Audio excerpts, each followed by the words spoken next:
जय गुरुजी, शुक्राना गुरुजी, अनंतम अनंतम शुक्राना गुरुजी। गुरुजी महाराज जी के श्री चरणों में कोटि कोटि प्रणाम और गुरुजी की प्यारी सभी संगत को जय गुरुजी।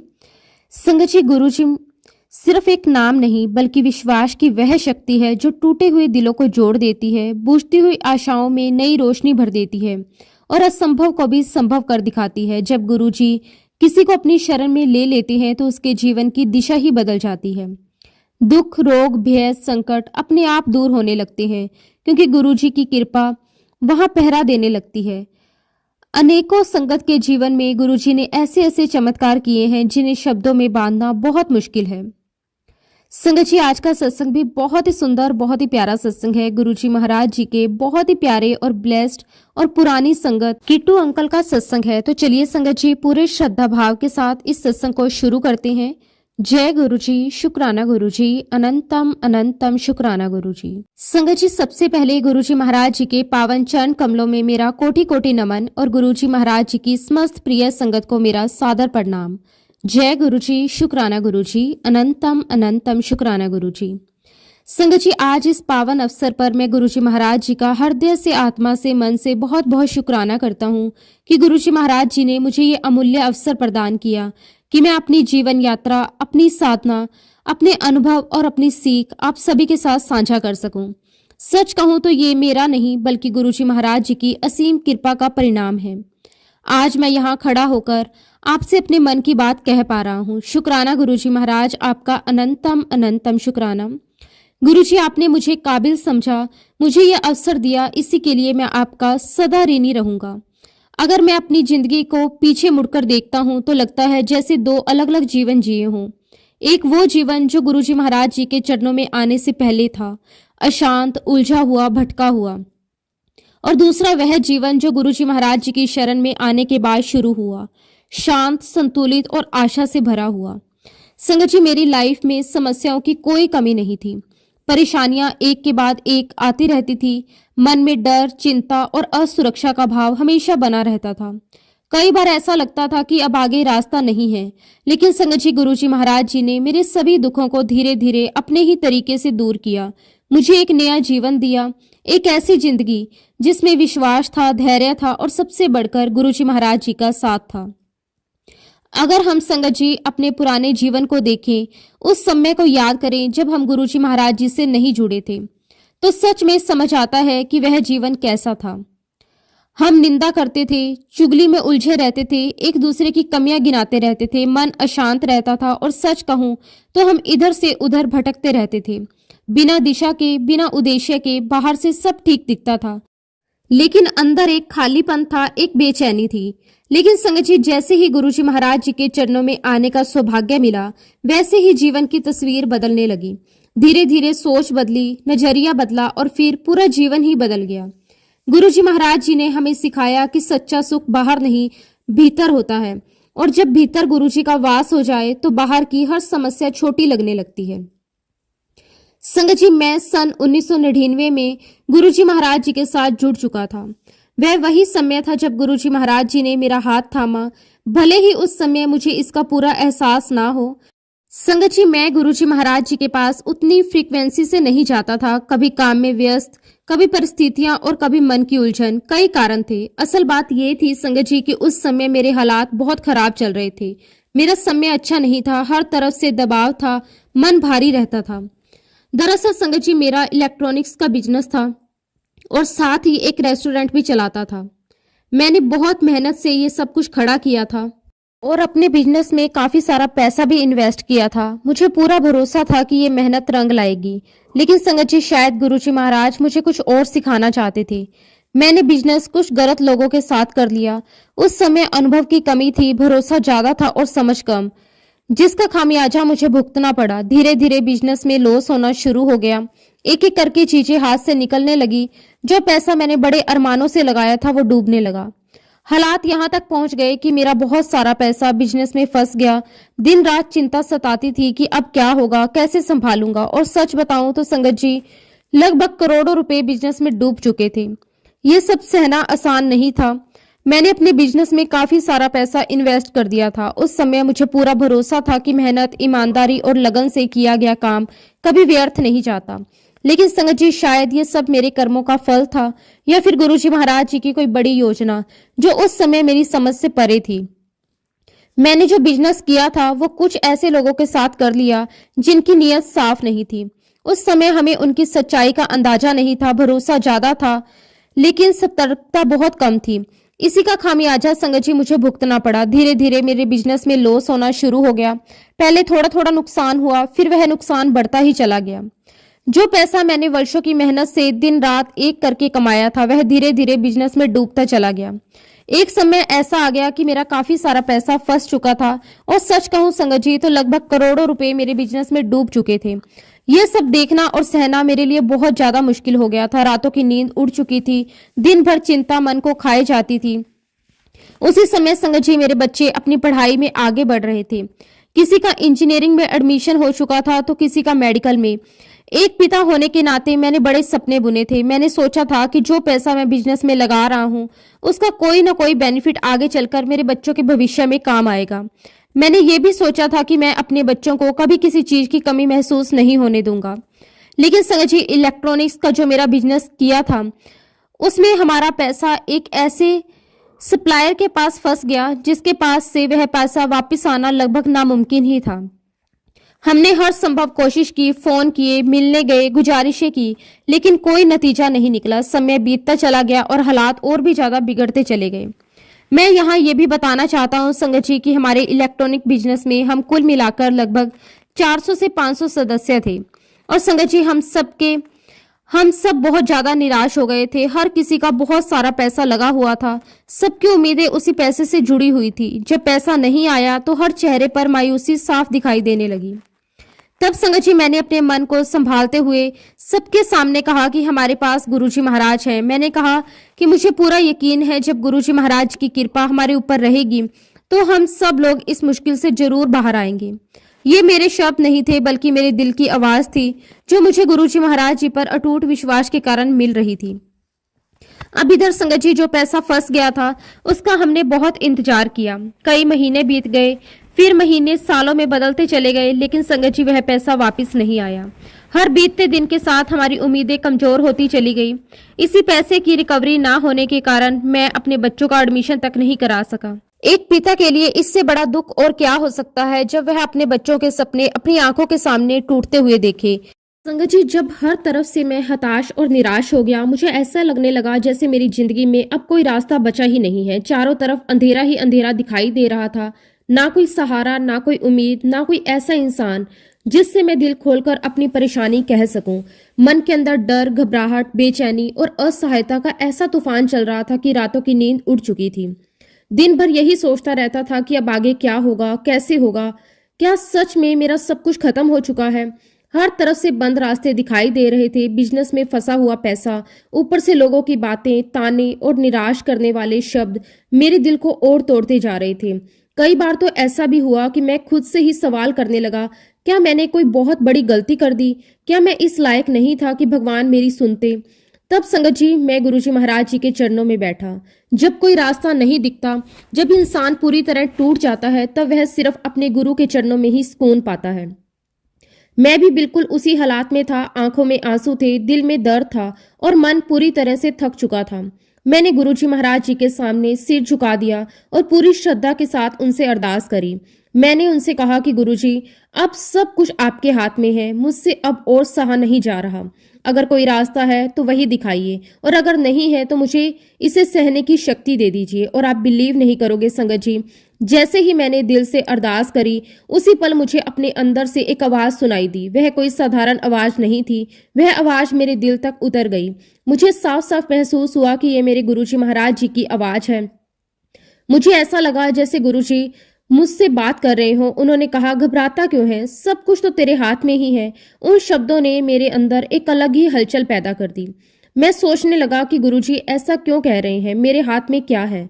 मुझे तो लग रहा था कि मेरे हाथ से सब कुछ निकल चुका है। तब संगत जी मुझे याद आया कि जिस पार्टी को मैंने पैसे दिए थे, उन पैसों के बदले मैंने उनसे कुछ ब्लैंक चेक लिए थे। वो बात मेरे दिमाग में कहीं दब चुकी थी क्योंकि हालात इतने बिगड़ चुके थे कि मैं उम्मीद ही छोड़ चुका था। मुझे याद आया कि वो सारे ब्लैंक चेक मैंने बहुत संभाल कर अपनी अलमारी में रखे हुए थे, लेकिन उसी के साथ मेरे मन में डर भी था। संगत जी, मुझे ये भी ख्याल आया कि ब्लैंक चेक सिर्फ 6 महीने तक ही वैलिड रहते हैं। अगर वह एक्सपायर हो चुके होंगे तो फिर कुछ भी नहीं हो पाएगा। इन सारी चिंताओं का असर मेरी सेहत पर भी साफ साफ दिखाई देने लगा। रात को नींद नहीं आती थी, दिल की धड़कन तेज रहती थी, भूख खत्म हो चुकी थी और हर समय मन घबराया रहता था।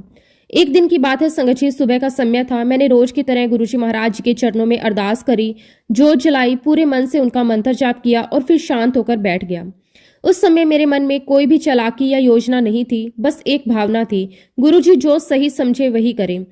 उसी समय संगत जी, मुझे गुरुजी महाराज जी की सूझ मिली। उन्होंने मेरे मन में एक विचार डाला। उन्होंने मेरे दिल में साफ शब्दों में ये बात रख दी, तेरी अलमारी में जो ब्लैंक चेक रखे हैं उन्हें निकाल। मैं बिना कोई सवाल किए उठा। मेरे कदम खुद ब खुद अलमारी की तरफ बढ़ गए। हाथ थोड़े कांप रहे थे, दिल बहुत तेज धड़क रहा था, मन में डर भी था और उम्मीद भी। और जब संगत जी मैंने अलमारी से वो चेक निकाले तो आप देखिए, गुरुजी महाराज जी की मेहर नहीं तो क्या है। मुझे पूरा भरोसा था कि वह चेक एक्सपायर हो चुके होंगे। मैं पहले ही खुद को उसके लिए तैयार कर चुका था, लेकिन जैसे ही मैंने चेक ध्यान से देखे, संगत जी, बिलीव मी, उन चेक्स पर लिखी हुई डेट पूरी तरह से मिट चुकी थी। ना कोई साफ तारीख, ना एक्सपायरी का कोई निशान।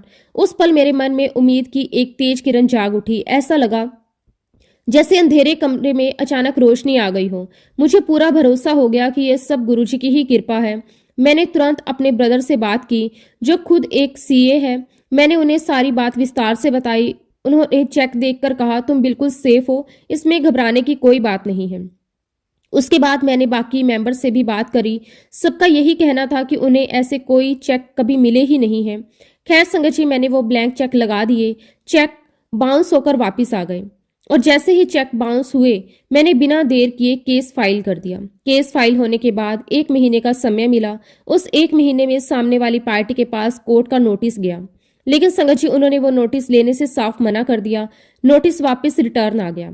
इधर मैंने वकील किया हुआ था, उसे पेमेंट करनी थी। उधर मेरे बिजनेस के मेंबर्स मुझे बार बार यही कहने लगे, तू किन गुरुओं के चक्कर में पड़ा है, अब ये पैसा वापस नहीं आएगा। वे लोग कहते थे कि सामने वाली पार्टी बहुत दबंग है, शराबी है और आज तक उसने कोर्ट का कोई भी नोटिस एक्सेप्ट नहीं किया है। ऐसे करते करते 2 साल बीत चुके थे। फिर संगत जी, एक दिन मैंने फिर से गुरुजी महाराज जी के चरणों में अरदास की और सीधे कोर्ट पहुंच गया। वहां जाकर मैंने पूरी बात बताई, लेकिन वहां से भी मुझे बहुत ठंडा जवाब मिला। उन्होंने भी यही कहा कि अब इसमें कुछ होता हुआ दिखाई नहीं दे रहा। मैं पूरी तरह टूट चुका था, बहुत ही ज्यादा डिसअपॉइंटेड हो गया था। लेकिन उसी दिन जब मेरी तारीख आई तो मुझे पता चला कि मेरे जज साहब बदल चुके हैं। मैं जब कोर्ट में पहुंचा तो एक नए जज साहब अपनी कुर्सी पर बैठे हुए थे।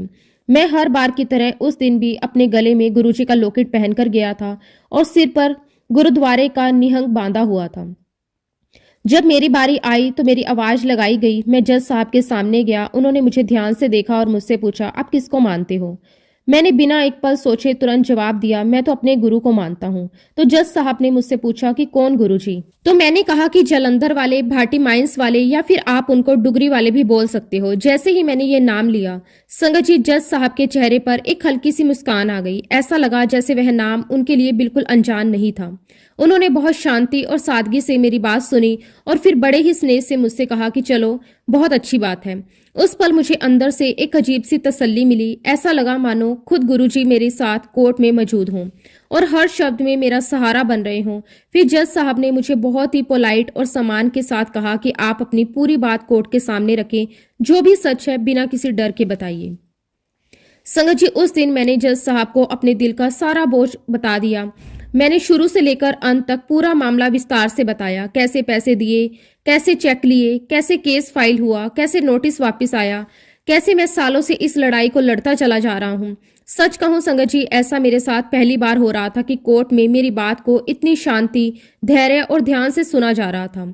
कोई टोका टोकी नहीं, कोई जल्दी नहीं, बस पूरी गंभीरता से मेरी बात सुनी जा रही थी। उस पल मुझे ये एहसास हुआ कि गुरुजी महाराज जी की कृपा सच में मेरे ऊपर बनी हुई है। जब कोर्ट की कार्रवाई खत्म हुई और मैं घर लौटा तो सबसे पहले मैंने गुरुजी महाराज जी का दिल से शुक्राना किया। आंखें भर आई। मैंने अपने मन में कहा कि गुरुजी, आज आपने मेरी लाज रख ली। मैंने अपनी वाइफ को भी सब कुछ बताया कि आज कोर्ट में मेरी बात बहुत अच्छे से सुनी गई और मुझे पहली बार ऐसा महसूस हुआ कि शायद अब न्याय की तरफ कोई रास्ता खुला है। फिर संगत जी, जैसे आमतौर पर होता है, तारीख पर तारीख मिलती रही, समय धीरे धीरे गुजरता रहा, महीने सालों में बदलते चले गए और देखते ही देखते पूरे 7 साल बीत गए। इस बीच संगत जी, सामने वाली पार्टी ने मुझ पर उल्टा दाव चला। उसने मेरे ऊपर एफआईआर दर्ज करवा दी, मेरे खिलाफ केस कर दिया। जहां पुलिस को उसकी जांच करनी चाहिए थी, वहां उल्टा मेरी ही जांच शुरू हो गई। मुझे बार बार थाने बुलाया जाने लगा, सवाल जवाब किए जाने लगे। उस समय संगत जी, मेरे घर वालों की चिंता बढ़ने लगी। मेरी वाइफ, मेरे परिवार के लोग, मेरे बिजनेस के मेंबर सब मुझे समझाने लगे। सबका यही कहना था कि ऐसा ना हो कि पैसे लेने के चक्कर में तुम्हें जेल जाना पड़ जाए, कहीं ऐसा ना हो कि तुम्हें जेल की हवा खानी पड़े, इस केस से हाथ खींच लो, पीछे हट जाओ। लेकिन संगत जी, मेरे दिल में एक अटूट विश्वास था। मुझे गुरुजी महाराज जी पर पूरा भरोसा था। मेरे मन में बार बार यही भावना आती थी कि जब सच मेरे साथ है और गुरुजी मेरे साथ हैं, तो मेरे साथ कुछ भी गलत नहीं हो सकता। इसी विश्वास के सहारे समय बीतता रहा और जब पूरे 7 साल पूरे हो चुके थे, तब एक दिन मेरी वाइफ ने बहुत दुखी मन से मुझसे कहा, इस केस में हमारे लाखों रुपए खर्च हो चुके हैं, लेकिन अभी तक कोई हल नजर नहीं आ रहा। उस दिन संगत जी, एक पल के लिए मेरा मन भी डगमगाया, लेकिन फिर मुझे ये एहसास हुआ कि जब गुरुजी की मेहर होनी होती है तो वह वही जानते हैं कि वह मेहर कब और कैसे बरसानी है। और फिर एक दिन संगत जी, मैं कोर्ट रूम में पहुंचा। उस दिन एक खास बात यह थी कि सामने वाली पार्टी भी कोर्ट में मौजूद थी, वही पार्टी जिससे मुझे अपने पैसे लेने थे। कोर्ट में उनसे सीधा सवाल पूछा गया, क्या ये चेक आपके हैं? संगत जी, उस आदमी ने तुरंत पलटकर मेरे ऊपर गंभीर आरोप लगा दिया। उसने कहा कि ये चेक उसके नहीं हैं, बल्कि मैंने उसके यहाँ से ये चेक चोरी किए हैं। उसने मेरे ऊपर चोरी का इल्जाम लगा दिया। उसके बाद संगत जी, मेरे ऊपर 420 का केस दर्ज कर दिया गया। जो भी चेक थे उसको फोरेंसिक लैब भेज दिया गया। उस समय मेरी हालत आप समझ सकते हैं, एक तरफ सच और दूसरी तरफ इतने बड़े आरोप। लेकिन संगत जी, गुरुजी महाराज जी की कृपा फिर से सामने आई। फोरेंसिक लैब की रिपोर्ट में यह बात साबित हो गई कि वो सभी के सभी चेक ओरिजिनल थे और उन पर किए गए साइन भी सामने वाली पार्टी के ही थे। संगत जी, ये भी प्रूफ हो गया कि चेक चोरी के नहीं थे। लेकिन संगत जी, ये बात भी साबित हो गई कि जो डेट मैंने उन चेक्स पर भरी थी वह पुरानी डेट नहीं थी, बल्कि नई ताजा भरी गई थी। अब चूंकि संगत जी मेरे पास 17 चेक्स थे, लेकिन मैंने सिर्फ 4 चेक लगाए थे, क्योंकि संगत जी उन 4 चेक्स में ही मेरा पूरा का पूरा अमाउंट रिकवर हो रहा था। मेरा मकसद कभी भी किसी को परेशान करना या जरूरत से ज्यादा कुछ लेना नहीं था। बस इतना ही चाहता था कि जो मेहनत की कमाई मैंने दी थी वो मुझे वापस मिल जाए। लेकिन संगत जी, उसके बाद जो भी तारीख पड़ी, हर एक तारीख पर सामने वाली पार्टी ने कोर्ट में खूब हंगामा किया।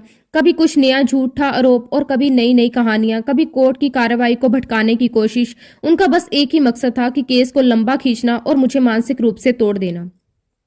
यहां तक कि संगत जी, उसने कोर्ट में ये तक कह दिया कि मैं गुरुजी महाराज जी का नाम लेकर लोगों को ब्लैकमेल करता हूं, लोगों से धोखाधड़ी करता हूं। उस समय संगत जी, मेरे दिल पर क्या बीती वो मैं शब्दों में बयान नहीं कर सकता। गुरुजी का नाम, जिनका नाम मैं सांसों में बसाए हुए था, उसी नाम को बदनाम करने की कोशिश की गई। लेकिन संगत जी, मैंने कभी भी जवाब में कुछ गलत नहीं कहा। मैंने मन ही मन गुरुजी महाराज जी से अरदास की और चुपचाप सब सहता रहा। मुझे पूरा भरोसा था कि सच देर से सही लेकिन सामने जरूर आएगा।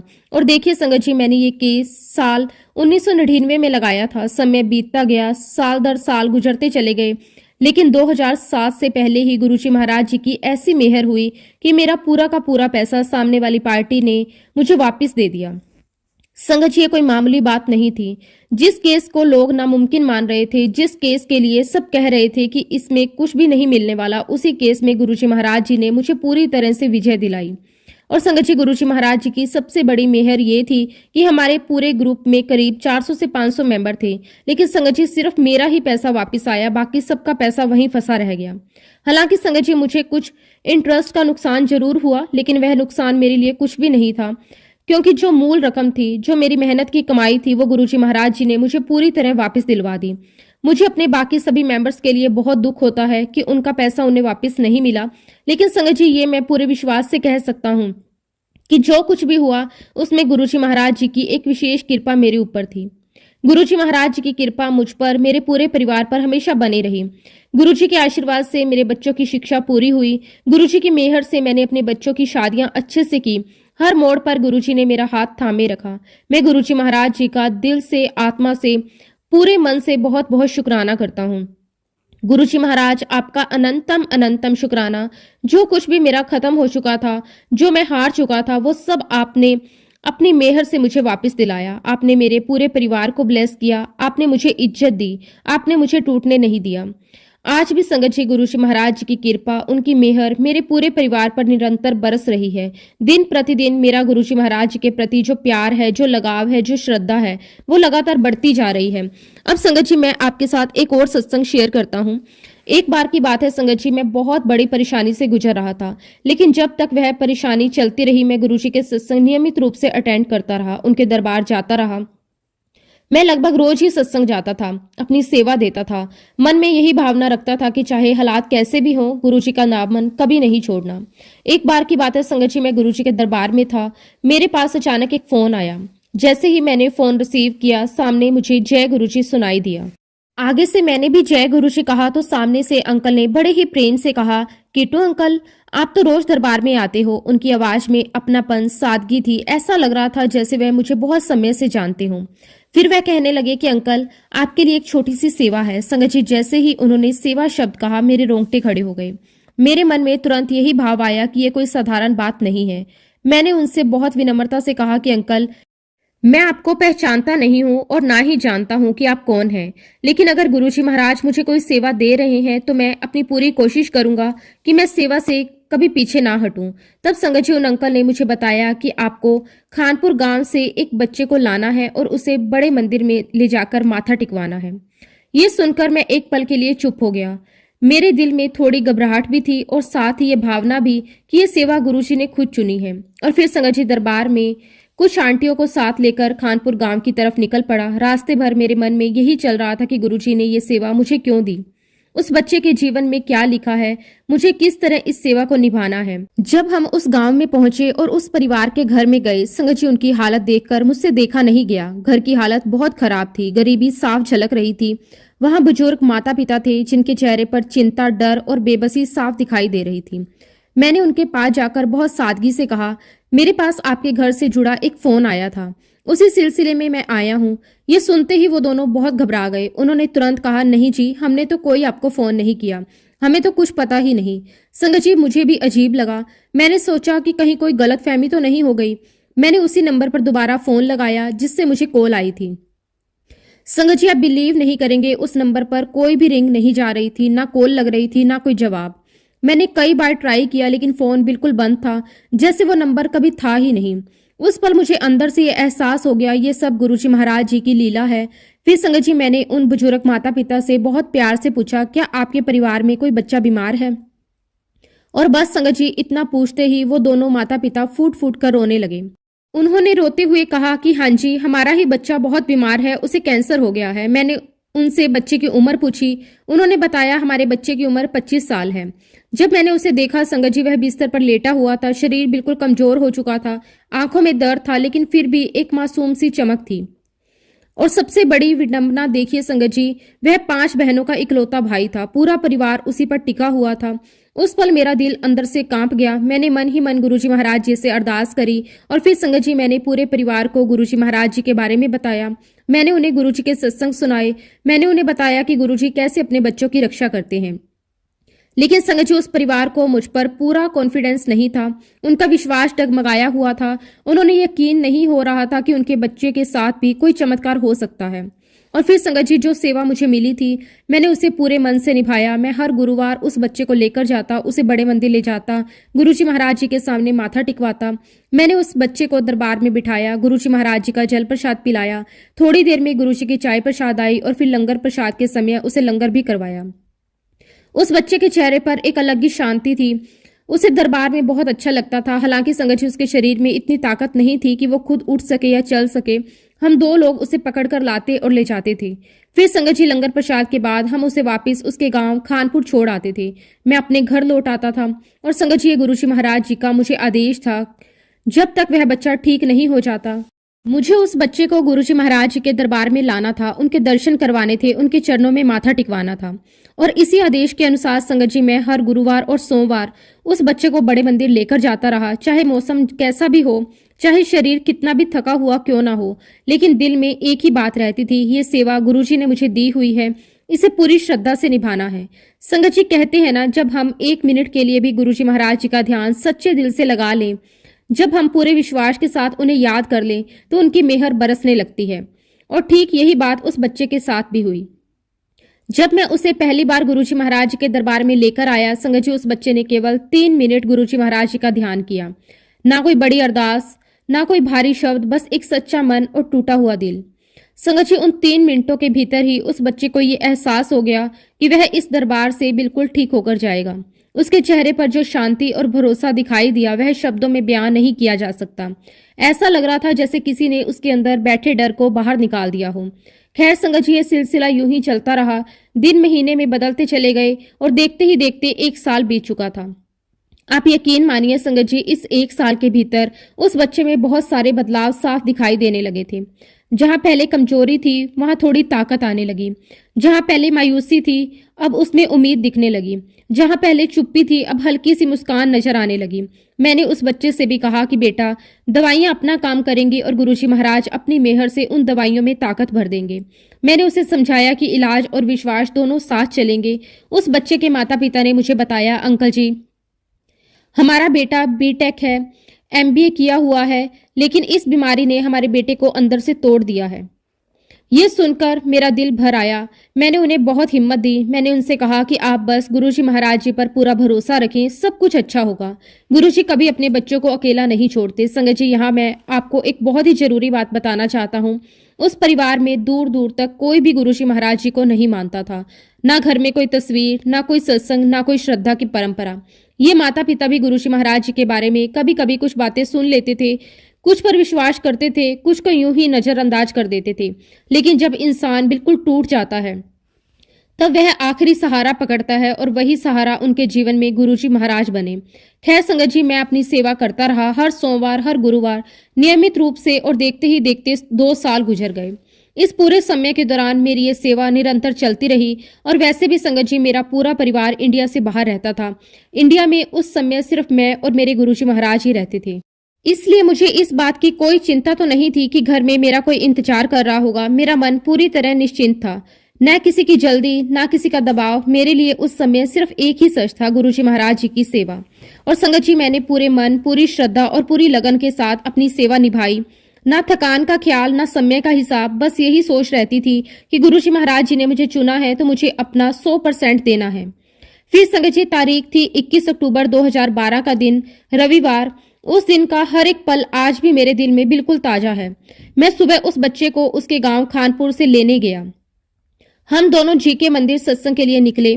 संगत जी, उस दिन जीके मंदिर में सत्संग 2nd फ्लोर पर था। मैंने बच्चे की तरफ देखा, उससे प्यार से पूछा, बेटा, क्या आप ऊपर तक चल पाओगे? उस बच्चे ने पूरे विश्वास के साथ मुझे जवाब दिया, अंकल जी, मैं बिल्कुल ऊपर तक चल पाऊंगा, आप मेरी बिल्कुल भी चिंता मत करें। उसकी आवाज में जो आत्मविश्वास था, वह पहले कभी नहीं सुना था। हम लोग 2nd फ्लोर पर पहुंचे, जहां सत्संग चल रहा था। हमने वहां बैठकर सत्संग सुना। गुरुजी महाराज जी का जल प्रसाद मिला, चाय प्रसाद आया। सत्संग में बैठे बैठे 2 घंटे बीत चुके थे। और संगत जी, जैसे ही 2 घंटे के अंदर लंगर सेवा शुरू हुई, वही बच्चा जो इतने समय से कैंसर जैसी गंभीर बीमारी से जूझ रहा था, जिसके शरीर में इतनी भी ताकत नहीं थी कि वह अकेला खड़ा हो सके, संगत जी, बिलीव मी, वह अचानक उठा, मेरे पास आकर बोला, अंकल जी, क्या मैं सेवा कर लूं? उस पल मेरी आंखें भर आई। मैंने उसे बहुत प्यार से कहा, बेटा, अगर आज तुम्हारा शरीर तुम्हारा साथ दे रहा है, अगर तुम्हें हिम्मत महसूस हो रही है, तो जरूर सेवा करो। और संगत जी, उस बच्चे ने लंगर सेवा के दौरान 19 से 20 चक्कर ऊपर से नीचे तक लगाए। वो 1-2 नहीं, बल्कि 2-2, 3-3 थालियां उठाकर ले जाता रहा। और संगत जी, वह बहुत देर तक लगातार सेवा करता रहा। जहां पहले वह चल भी नहीं पाता था, आज वही बच्चा सेवा में सबसे आगे था। ये दृश्य देखकर कई लोगों की आंखें नम हो गई। थोड़ी देर बाद मैंने उससे पूछा भी, बेटा, अब तुम्हें कैसा लग रहा है? तो वह मुस्कुराते हुए मुझे कहता कि अंकल जी, आज मुझे बहुत अच्छा लग रहा है। उसकी आंखों में दर्द नहीं था, उसके चेहरे पर डर नहीं था, सिर्फ शांति थी, गुरुजी पर भरोसा था।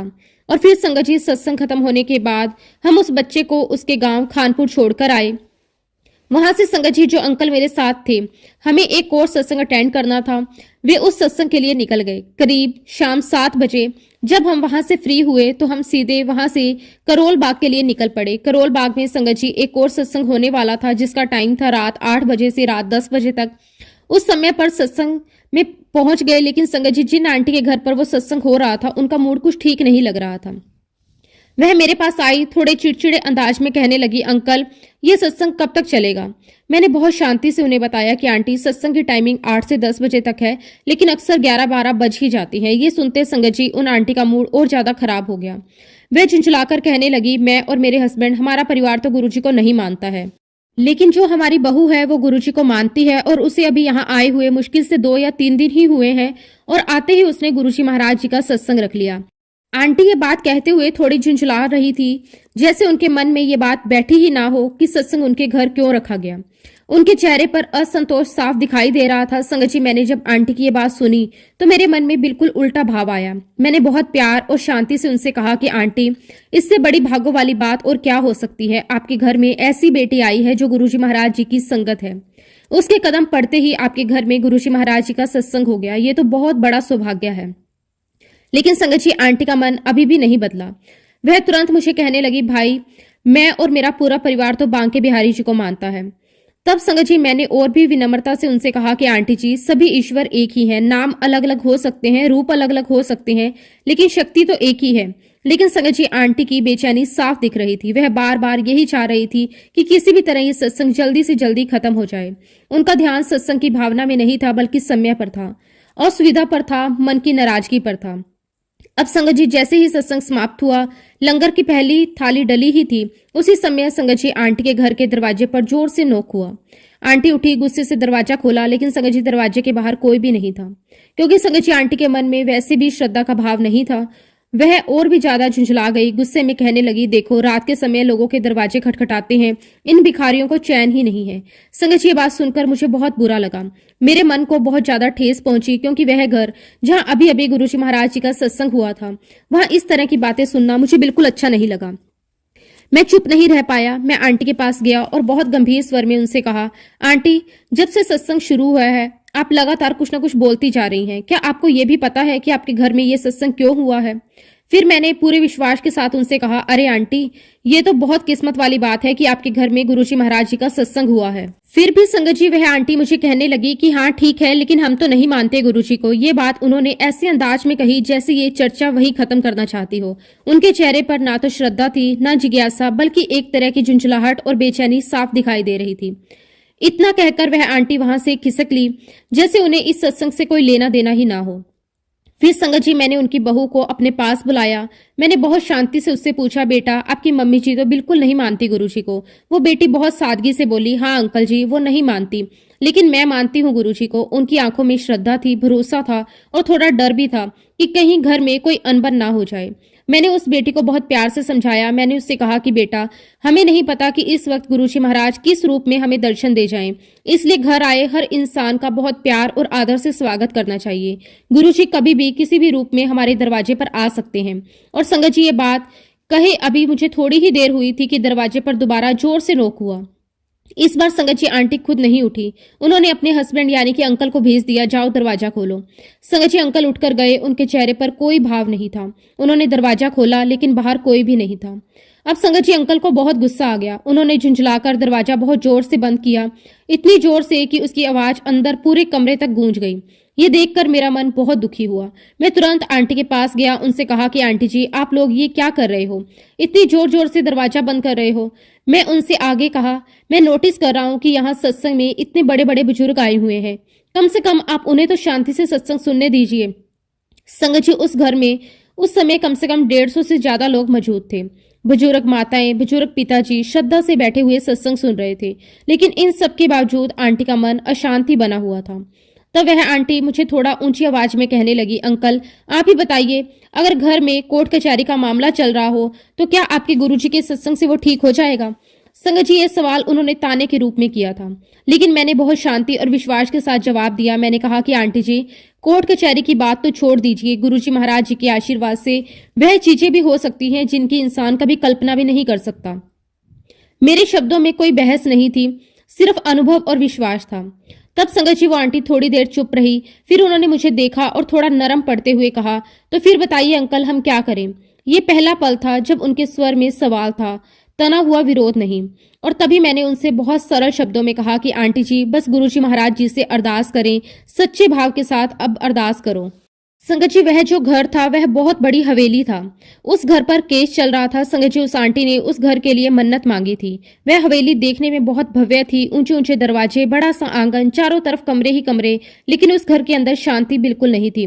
दीवारें तो मजबूत थी, लेकिन घर के लोगों के मन बहुत कमजोर हो चुके थे। कोर्ट कचहरी ने उस पूरे परिवार को अंदर से तोड़ दिया था। दिन रात चिंता, डर और गुस्सा उसी घर में घूमता रहता था। संगत जी उस आंटी ने उस हवेली को बचाने के लिए कई जगह मन्नतें मांगी थी। कहीं धागा बांधा, कहीं दीपक जलाया, कहीं व्रत रखे, लेकिन मन का डर खत्म नहीं हुआ। तभी मैंने बहुत प्रेम और विनम्रता से आंटी को कहा कि आंटी जी, गुरुजी के दरबार में आपको कोई मन्नत नहीं मांगनी, बस सच्चे भाव से पूरे विश्वास के साथ गुरुजी महाराज जी के चरणों में अरदास रखनी है। मैंने उनसे कहा कि गुरुजी सौदेबाजी नहीं करते, वह तो सिर्फ भाव देखते हैं। और थोड़ी ही देर में संगत जी वह आंटी के हस्बैंड भी बड़बड़ाते हुए अंदर आ गए। उनके चेहरे पर भी गुस्सा था, चिड़चिड़ापन था और हालातों की थकान साफ झलक रही थी। वे कुछ कुछ बोलते जा रहे थे, जैसे ये सत्संग उनके लिए और परेशानी बन गया हो। तब संगत जी मैंने बहुत दृढ़ता लेकिन प्रेम से आंटी से कहा कि आंटी जी, आज तो हम ये सत्संग करके यहाँ से जा रहे हैं, लेकिन बहुत जल्दी वो दिन भी आएगा जब आप खुद कहोगे कि हमें गुरुजी महाराज जी पर बहुत विश्वास है। मेरे ये शब्द ना तो चेतावनी थे ना दावा, ये तो सिर्फ गुरुजी महाराज जी पर पूरा भरोसा था। अब संगत जी तीसरी बार दरवाजे पर नोक हुई। इस बार ना आंटी उठी ना अंकल, इस बार मैं खुद उठा। मेरे मन में भी हल्की सी हलचल थी। मैंने सोचा अब कौन होगा, और जैसे ही मैंने दरवाजा खोला तो सामने मैंने देखा कि एक मांगने वाला खड़ा है, जिसे आंटी ने भिखारी कहा था। संगत जी वह व्यक्ति साईं बाबा की वेशभूषा में था। पूरे सफेद कपड़े पहने हुए थे, सर पर सफेद कपड़ा बंधा हुआ था, कंधों पर काली शॉल ओढ़ी हुई थी, पैरों में साधारण सी चप्पल थी। उसके चेहरे पर अजीब सी शांति थी, आंखों में गहराई थी, और उसके खड़े होने मात्र से ऐसा लग रहा था जैसे समय थम सा गया हो। उन्हें देखते ही मैं तो पागल सा हो गया, बावला सा हो गया। मैं अपनी सुध-बुध खो बैठा, मेरे रोंगटे खड़े हो गए। दिल इतनी तेज धड़कने लगा कि लगा अभी बाहर आ जाएगा। मैं तुरंत हाथ जोड़ दिए, मेरी आवाज कांप रही थी। मैंने बाबा से आग्रह किया कि गुरुदेव आप अंदर आ जाइए, लंगर ले लीजिए। और तब संगत जी पता है वो क्या बोले, अंकल आंटी दा भाव नहीं सुनिया कि भिखारी को तो रात में भी चैन नहीं है। और जब संगत जी मैंने उनके मुंह से ये बात सुनी, मेरे शरीर में बिजली सी दौड़ पड़ी, मेरी आंखों से आंसू आने लगे, मेरी जुबान मेरे मुंह से चिपक गई, मेरे मुंह से एक शब्द भी नहीं निकल पा रहा था। संगत जी उस पल ऐसा लग रहा था जैसे मेरी आवाज मुझसे छिन गई हो। मैं चाहकर भी कुछ बोल नहीं पा रहा। दिल जोर जोर से धड़क रहा था, सांसें भारी हो गई, आंखों से आंसू अपने आप बहने लगे। संगत जी मैं वहीं दरवाजे के पास सिर झुकाकर खड़ा हो गया। मेरे अंदर इतनी विनम्रता आ गई जैसे मेरा अहंकार, मेरा अस्तित्व सब कुछ मिट गया हो। मैंने हाथ जोड़ दिए और बहुत धीमी कांपती हुई आवाज में कहा कि गुरुजी लंगर प्रसाद। तो संगत जी वो बाबा बहुत शांति से मुस्कुराए और कहने लगे, हाँ प्रसाद तो मैं लवांगा और प्रसाद देवांगा भी। संगत जी आप यकीन मानिए ये मेरे जीवन के सबसे बड़े क्षणों में से एक था। ये कोई सपना नहीं था, ये कोई कल्पना नहीं थी, ये गुरुजी महाराज जी के मेरे जीवन में लाइव दर्शन थे। मैं गुरुजी महाराज जी के साक्षात दर्शन कर रहा था। मेरी आंखें खुली थी, मेरे हाथ जुड़े थे और मेरे सामने स्वयं गुरुजी महाराज खड़े थे। और आप यकीन मानिए संगत जी इस दर्शन के बाद मैं कई कई रात तक सो नहीं पाया। आंख बंद करता तो वही चेहरा सामने आ जाता, वही आवाज कानों में गूंजती। कई बार मैं सोचता था क्या मैं इस योग्य था, क्या सच में ये मेरे साथ हुआ। ये बात काफी संगत भी जानती है कि इस घटना के बाद मैं कुछ समय के लिए डिप्रेशन में भी चला गया था। इतना बड़ा चमत्कार, इतनी बड़ी कृपा मेरे मन और शरीर दोनों संभाल नहीं पा रही थी। फिर संगत जी मैं अंदर गया, मेरे पैर कांप रहे थे, हाथ थर थर कांप रहे थे। मैं जल प्रसाद और लंगर प्रसाद लेकर आया। वह बाबा जी वहीं जमीन पर बैठ गए। कोई तामझाम नहीं, कोई दिखावा नहीं। उन्होंने जल अपने हाथ में लिया, धीरे धीरे कुछ मंत्र जाप किया और फिर मेरे ऊपर जल का छींटा मारा। उस छींटे के साथ ही मुझे ऐसा लगा जैसे मेरे अंदर की सारी थकान, सारे डर, सारे सवाल एक ही पल में धुल गए हों। लंगर की थाली में से उन्होंने थोड़ा सा प्रसाद उठाया, मेरे हाथ में दे दिया। वह प्रसाद मेरे हाथ में नहीं, मेरे भाग्य में आ गया था। फिर संगत जी वह बाबा मुझे कहने लगे, मैं इस परिवार का कल्याण करने आया सी, पर मैंने आंटी दे भाव देखे, पर कोई गाल नहीं। मेरे वास्ते तो ये परिवार मेरा परिवार है। संगत जी ये शब्द सुनकर मेरी आंसू रुक नहीं रहे थे। संगत जी, मैं तुरंत दौड़कर अंदर गया, उन अंकल को बाहर लेकर आया। गुरुजी आगे आगे चल रहे थे और मैं उनके पीछे पीछे। संगत जी, ठंड का समय था, जमीन ठंडी थी, लेकिन मुझे कुछ महसूस नहीं हो रहा था। मैं नंगे पांव ही उनके पीछे पीछे चला जा रहा था। थोड़ी दूर जाने के बाद बाबा रुके, पीछे मुड़े, मेरी तरफ देखा और बहुत सहज भाव से बोले, अंकल, जिसे कैंसर था उसकी मैंने तुम्हें सेवा दी थी। संगत जी, ये सुन के मेरे रोंगटे खड़े हो गए और तब संगत जी वह बाबा बोले, अंकल, दीपक ठीक हो गया है, उसका जाकर टेस्ट करवा लेना, वो बिल्कुल ठीक हो चुका है। और संगत जी, देखते ही देखते बाबा गायब हो गए। ना कोई आहट, ना कोई आवाज, ना कोई निशान। मेरी अपनी सुध-बुध नहीं थी, कैसे होती। मेरे सामने मेरे साक्षात भगवान खड़े थे। और संगत जी, मैंने तुरंत ही उस परिवार को फोन लगाया और मैंने उनको बताया कि मुझे गुरुजी महाराज जी के साक्षात दर्शन हुए हैं और गुरुजी महाराज जी ने ऐसा ऐसा कहा है कि आप बच्चे का टेस्ट करवाओ। संगत जी, जब मैंने ये बात उस परिवार को बताई तो पहले तो वो लोग बहुत हैरान हो गए। उनके मन में डर भी था, उम्मीद भी थी और एक कन जाने से घबराहट भी। वह परिवार कहने लगा कि अंकल जी, इसके टेस्ट की डेट तो बहुत दूर की है, डॉक्टर ने अभी कुछ दिन बाद की डेट दी है।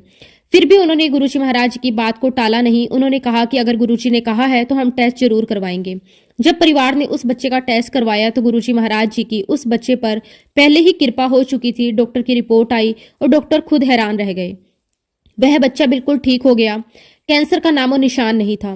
जो बीमारी कभी जानलेवा बताई गई थी वह पूरी तरह समाप्त हो चुकी थी। वह बच्चा गुरुजी महाराज जी की शरण में है। आज वह लगातार गुरुजी महाराज जी के चरणों में अपनी सेवा दे रहा है। एक समय ऐसा था जब उस परिवार का सारा पैसा उस बच्चे के इलाज में लग रहा था। जहां उसकी 5 बहनें घर में बैठी हुई थी, उनकी शादियां नहीं हो पा रही थी। घर में चिंता, दुख और निराशा का माहौल था। लेकिन संगत जी, गुरुजी महाराज जी की कृपा से वो बच्चा ठीक हुआ। गुरुजी की मेहर देखिए। सबसे पहले उस परिवार में पहली बेटी की शादी हुई। जब उसकी शादी हुई तो संगत जी, उन्होंने हमें इनवाइट किया। जब संगत जी हम लोग वहां गए, मैं आपको शब्दों में बता नहीं सकता उस परिवार ने हमें कितना मान दिया, कितना सम्मान दिया। उनकी आंखों में इतना प्रेम था, उनके शब्दों में शुक्राना था। संगत जी, और देखिए वो परिवार बनिया परिवार था और आज वह पूरा परिवार गुरुजी की शरण में है। आज वह परिवार गुरुजी को बहुत मानता है, हर बात में गुरुजी को याद करता है। गुरुजी की मेहर देखिए संगत जी, आज उस बच्चे की भी शादी हो चुकी है। उसकी जो वाइफ है वह एयर होस्टेस है और आज संगत जी इतने साल हो गए हैं, वह बच्चा बिल्कुल स्वस्थ है। हाँ, बीच बीच में उसे अपना चेकअप करवाना होता है, लेकिन संगत जी सारी रिपोर्ट्स नॉर्मल आती हैं। गुरुजी महाराज जी ने उस बच्चे पर बहुत बहुत मेहर की है। मेरे परिवार पर भी गुरुजी की बहुत मेहर है और संगत जी, गुरुजी महाराज जी ने मुझे एक नया जीवन दिया है। एक्चुअली संगत जी, मुझे ब्रेन हेमरेज हो गया था और उस हालत से गुरुजी महाराज जी ने मुझे बाहर निकाला। डॉक्टरों का ये कहना था कि अगर मुझे ये इलाज उस समय नहीं मिलता, अगर गुरुजी की कृपा मेरे साथ नहीं होती, तो मैं कब का इस दुनिया से जा चुका होता। और आज मैं जो भी हूँ सिर्फ गुरुजी महाराज जी की वजह से हूँ। मैं अपने गुरुजी महाराज जी का बहुत बहुत शुक्राना करता हूँ कि गुरुजी महाराज, आप जो कुछ भी करते हैं वो हमारी भलाई के लिए करते हैं। आपने जो कुछ भी दिया उसका भी शुक्राना, जो नहीं दिया उसका भी शुक्राना, अनंतम अनंतम शुक्राना। इसी के साथ संगत जी, मैं अपने शब्दों को, अपनी वाणी को यहीं पे विराम देता हूँ। अगर सत्संग के दौरान मुझसे कुछ भी गलत कहा गया हो तो मैं हाथ जोड़कर पूरे संगत परिवार से और गुरुजी महाराज जी से माफी चाहता हूँ। जय गुरुजी, शुक्राना गुरुजी, अनंतम अनंतम शुक्राना गुरुजी। ओम नमः शिवाय, शिवजी सदा सहाय।